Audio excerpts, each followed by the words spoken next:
This video is going to give you a test to indicate how ready your central nervous system is to lift heavy in that session immediately. The first test you could look at to see central nervous system readiness to lift heavy would be HRV, which is heart rate variability. If you go to the Heart Math Institute, there's an abundance of research on this. So the better your score is on that, the better you are ready prepared, the more prepared you are to lift heavy in that session. So you could literally do that test. The only problem with that test is it may require a certain piece of equipment that you might not want to or might not be able to invest in. So I'm going to give you another option. The next option would be your grip strength. Now, the first place you're going to lose strength from when you're either overtrained or under-recovered, depending on what you're looking at, will be your grip.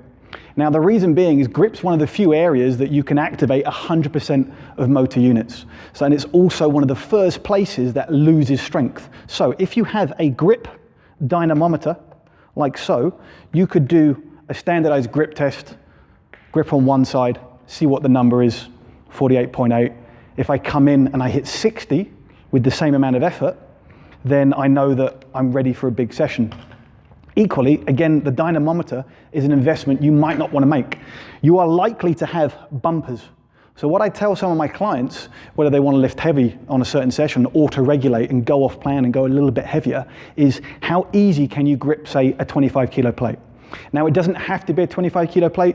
It can be a plate based on your strength level. So it can be 20 or 15. So for me, a 25 kilo plate, if I pick up a 25 kilo plate, it's quite easy.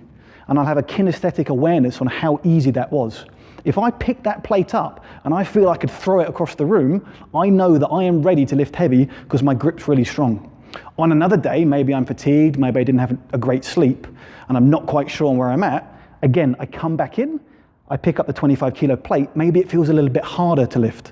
At that point, I know that I should just stick to my plan and not chase a big number. So the basic premise is, if your grip is feeling strong, and you use the 25 kilo plate or any plate test, if your grip is feeling strong on that day, you might be able to go off plan and just push that a little bit harder. If not, you might want to stay reserved and just hit the directed numbers for that training session.